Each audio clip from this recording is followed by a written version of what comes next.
नमस्कार साथियों, आपके अपने इस YouTube चैनल पर स्वागत है। हाल ही में राजस्थान सरकार के द्वारा अपने कर्मचारियों एवं पेंशनर्स के लिए एक स्वास्थ्य बीमा योजना लागू की गई है, जिसका नाम राजस्थान गवर्नमेंट हेल्थ स्कीम यानी RGHS है। इस स्कीम के लिए रजिस्ट्रेशन अभी चल रहा है।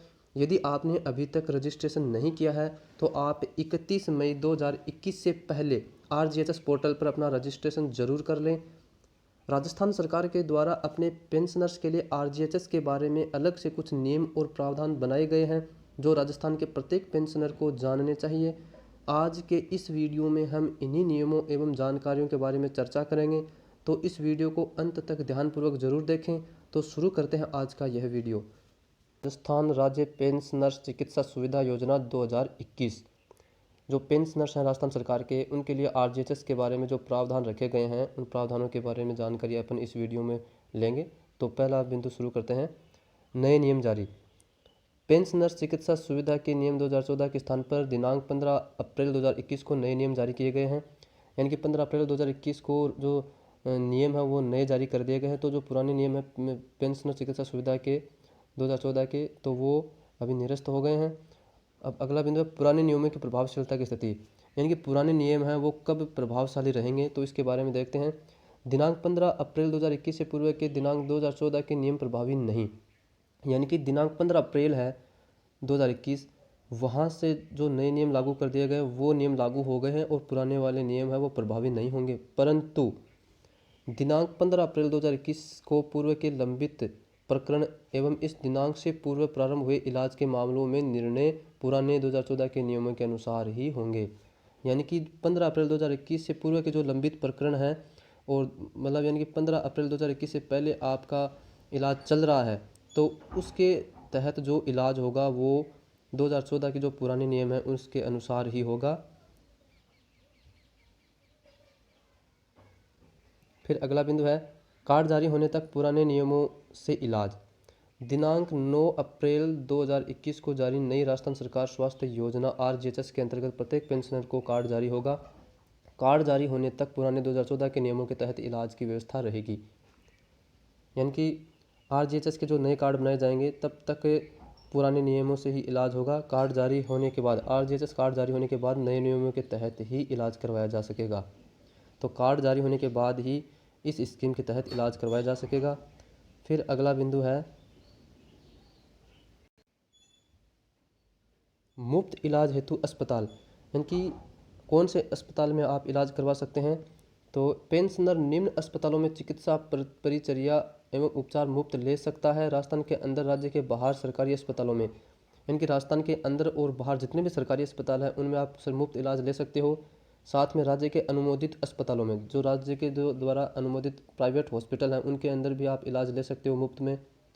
फिर अगला है पब्लिक प्राइवेट पार्टनरशिप के अस्पतालों में। फिर अगला है आपात परिस्थितियों में राज्य के अंदर या राज्य के बाहर प्राइवेट अस्पतालों में इंडोर इलाज यानी भर्ती होने पर लिया जा सकेगा। यदि कोई विकट परिस्थिति आ जाती है, कोई इमरजेंसी केस होता है, तो उसके अंदर आप किसी भी प्राइवेट हॉस्पिटल में राज्य के अंदर हो या राज्य के बाहर हो इलाज ले सकते हैं। लेकिन ये नियम केवल तभी लागू होगा जब कोई विशेष परिस्थिति हो, कोई इमरजेंसी केस हो जिसमें आप अनुमोदित हॉस्पिटल में नहीं जा पाते हों, तो उस कंडीशन में आप राज्य के किसी भी प्राइवेट हॉस्पिटल के अंदर इलाज करवा सकते हैं।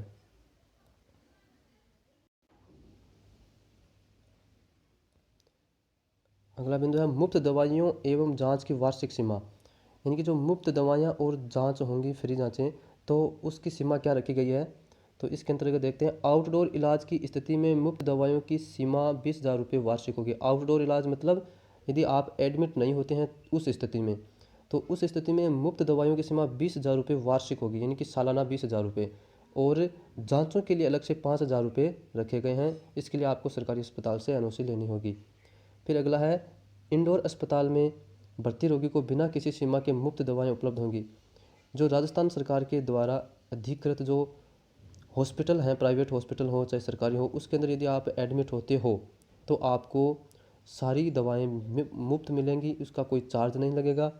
फिर अगला है सेवानिवृत्ति की दिनांक या मृत्यु के दिनांक को प्राप्त वेतन की श्रेणी के अनुसार सरकारी अस्पताल में मुफ्त आवास सुविधा मिलेगी।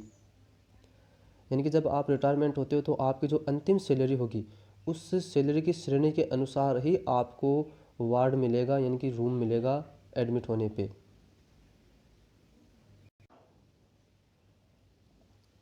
अगला बिंदु है आरजीएचएस कार्ड मुफ्त मिलेगा। प्रत्येक पेंशनर को यह कार्ड मुफ्त जारी होगा। जो आरजीएचएस कार्ड जारी किया जाएगा वो प्रत्येक पेंशनर को मुफ्त में जारी होगा और प्रक्रिया वेबसाइट www.rghs.gov.in पर आप देख सकते हैं। अगला है कैशलेस योजना। राजस्थान राज्य पेंशनर चिकित्सा सुविधा योजना 2021 के तहत लाभ आरजीएचएस योजना के तहत ही मिलेगा, जो कि एक कैशलेस योजना है। यानी कि आरजीएचएस के अंतर्गत जितना भी इलाज होगा वो सारा कैशलेस होगा, लेकिन वो केवल अधिकृत हॉस्पिटल हैं उनके अंदर ही किया जा सकेगा।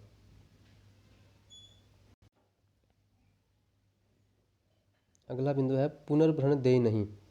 जिन अस्पतालों में कैशलेस योजना उपलब्ध है वहां इलाज पर कोई भुगतान नहीं होगा, फलस्वरूप आरजीएचएस कार्ड होल्डर को कोई पुनर्भरण नहीं दे होगा। यानी कि आप जो राजस्थान सरकार के द्वारा अधिकृत हॉस्पिटल हैं उसके अंदर यदि आप इलाज करवाते हो तो आपका एक भी पैसा वहाँ पे नहीं लगेगा, इसलिए आपको उस इलाज का कोई भी पुनर्भरण नहीं होगा। लेकिन यदि आप किसी विशेष परिस्थिति में अधिकृत हॉस्पिटल के बाहर यानी अन्य किसी हॉस्पिटल में इलाज करवाते हैं तब आपको पुनर्भरण देय होगा, लेकिन ये कब होगा? कोई इमरजेंसी केस होता है, केवल उस इमरजेंसी केस में ही। फिर अगला है आपात या विशेष परिस्थिति में पुनर्भरण गैर अनुमोदित अस्पताल। यानी कि कोई आपात या विशेष परिस्थिति उत्पन्न हो जाती है तो उसके लिए यदि आप अनुमोदित हॉस्पिटल में न जाकर किसी गैर अनुमोदित हॉस्पिटल में आप इलाज करवाते हैं तब उसके लिए क्या प्रावधान रखे गए हैं? विकट आपात परिस्थितियों में आउटडोर इलाज के लिए गैर अनुमोदित अस्पताल में इलाज, बाजार से क्रय की गई दवाइयों का पुनर्भरण एवं विशेष परिस्थितियों में पुनर्भरण कार्ड होल्डर द्वारा आरजीएचएस पोर्टल पर क्लेम प्रस्तुत करने पर देय होगा। यानी कि कोई इमरजेंसी केस होता है, उस स्थिति में मान लो आप जो अनुमोदित हॉस्पिटल हैं उसके अंदर नहीं जा पाते हैं, तब आप किसी अन्य हॉस्पिटल के अंदर इलाज करवाते हैं तो आउटडोर इलाज है उसका आपको पुनर्भरण मिलेगा, लेकिन वो केवल इमरजेंसी केस में ही मिलेगा।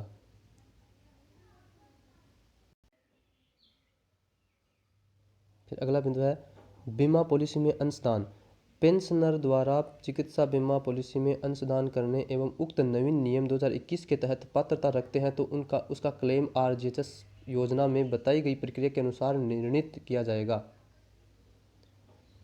अगला बिंदु है मृत्यु पर बकाया क्लेम का भुगतान। किसी पेंशनर की मृत्यु की स्थिति में बकाया चिकित्सा क्लेम की राशि का भुगतान उसके उत्तराधिकारियों को आरजीएचएस योजना के तहत किया जाएगा। अगला बिंदु है राज्य के बाहर पेंशन प्राप्तकर्ता को फिक्स्ड चिकित्सा भत्ता।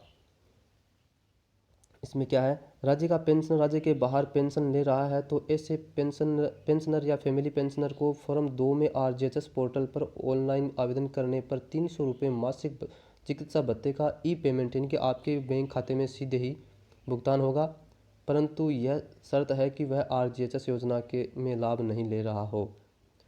तो यदि आप राज्य के बाहर पेंशन ले रहे हैं तो आप यदि आरजीएचएस योजना का यदि लाभ नहीं ले रहे हैं तो आपको 300 रुपये मासिक भत्ता मिलेगा।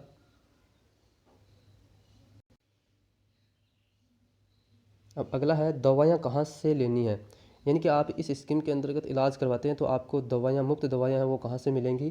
तो इसके लिए हैं सभी सहकारी मेडिकल स्टोर। जितने भी सहकारी मेडिकल स्टोर हैं वहाँ से आप मुफ्त में दवाइयाँ ले सकते हैं, जन औषधि केंद्र से ले सकते हैं, ड्रग डिस्ट्रीब्यूशन सेंटर से ले सकते हैं और अधिकृत ई फार्मा स्टोर से भी ले सकते हैं आप। तो ये जो केंद्र हैं इनसे आप मुफ्त में दवाइयाँ ले सकते हैं। फिर अगला है दवाई प्राप्ति चिकित्सा पर्ची एवं कार्ड प्रस्तुत करने पर ही। पेंशनर द्वारा अधिकृत चिकित्सा परिचारक की मूल चिकित्सा पर्ची एवं आरजीएचएस कार्ड प्रस्तुत करने पर अधिकृत दुकानों से दवाइयाँ ले सकेगा। यानी कि आपको ये दवाइयाँ मुफ्त में तभी मिलेंगी जब आप चिकित्सा पर्ची है ओरिजिनल यानी कि ओरिजिनल प्रिस्क्रिप्शन और आरजीएचएस कार्ड है वो दिखाने पर ही आपको मुफ्त में दवाइयाँ इन स्टोर से मिल सकेंगी।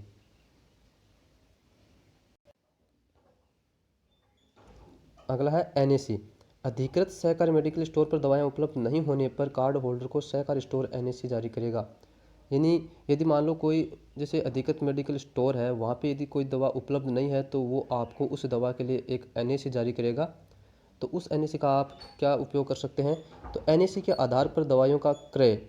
एनएसी के आधार पर लाइसेंस शुदा मेडिकल स्टोर या ई फार्मा स्टोर से दवाइयाँ क्रय की जा सकेंगी। एनएसी एवं दवाइयाँ सप्लाई बाबत योजना अंतर्गत विस्तृत प्रक्रिया और निर्देश बाद में जारी किए जाएंगे। यानी कि जो आपको एनएसी मिलेगी, उस एनएसी को लेकर आप किसी जो लाइसेंस शुदा मेडिकल स्टोर हैं या ई फार्मा स्टोर है वहाँ पे आप वो दिखाओगे तो आपको दवाइयाँ मिल जाएंगी। और इस बारे में विस्तृत जो दिशा निर्देश हैं वो बाद में जारी किए जाएंगे। अगला बिंदु है कोषाधिकारी का दायित्व है। कोषाधिकारी का क्या दायित्व है? कोषाधिकारी का कार्य सेवारत कार्मिकों के वेतन से अंशदान की मासिक कटौती एवं कटौती का विवरण निदेशक कोष एवं लेखा एवं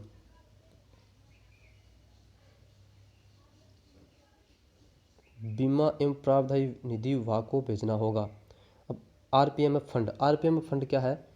पूर्व में जो आरपीएमएफ फंड था वह अब आरजीएचएस फंड हो गया है। दिनांक 15 अप्रैल 2021 को जारी उक्त ज्ञापन नवीन नियम 2021 से पूर्व वेतन से काटी गई आरपीएमएफ राशि आरजीएचएस फंड के राजस्व में जमा की जाएगी। यानी कि जो पहले आरपीएमएफ फंड चलता था उसके अंदर जितनी भी राशि जमा है उसको आरजीएचएस फंड के अंदर ट्रांसफर कर दिया जाएगा। अगला बिंदु है वेतन से कटौती। देखो वेतन से कटौती किस प्रकार होगी?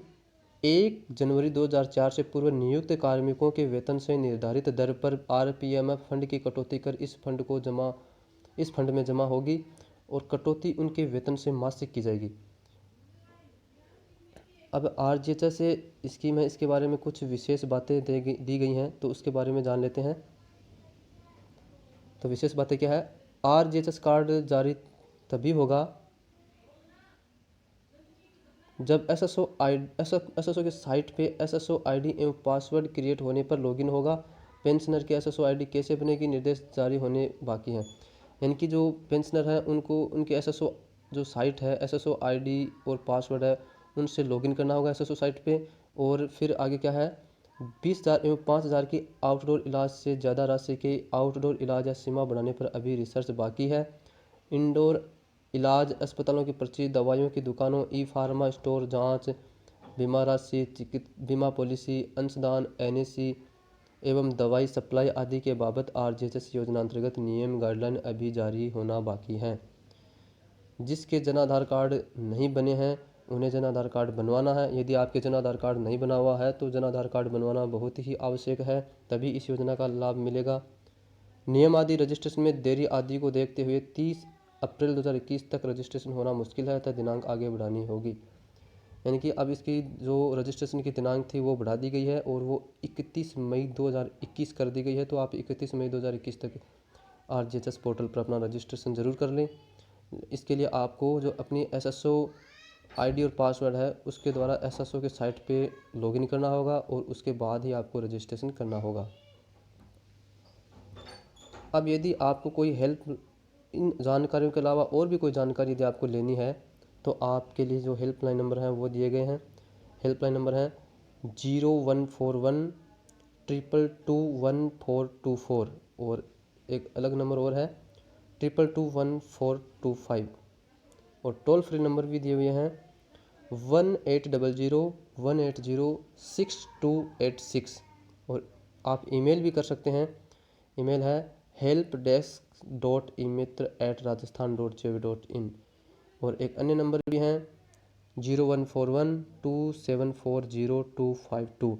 इन नंबर पे आप कभी भी कॉल करके आरजीएचएस के बारे में कोई भी जानकारी ले सकते हैं। तो ये था आज का यह वीडियो।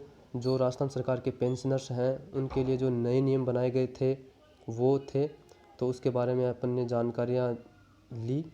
तो उम्मीद करता हूँ आपको यह वीडियो अच्छा लगा होगा। यदि अच्छा लगा है तो इस वीडियो को लाइक करें, अपने दोस्तों के साथ शेयर करें और अपने इस चैनल को सब्सक्राइब ज़रूर करें और साथ में नोटिफिकेशन बेल पे प्रेस करें ताकि आगे आने वाले वीडियो के नोटिफिकेशन आपको तुरंत मिल सके। धन्यवाद।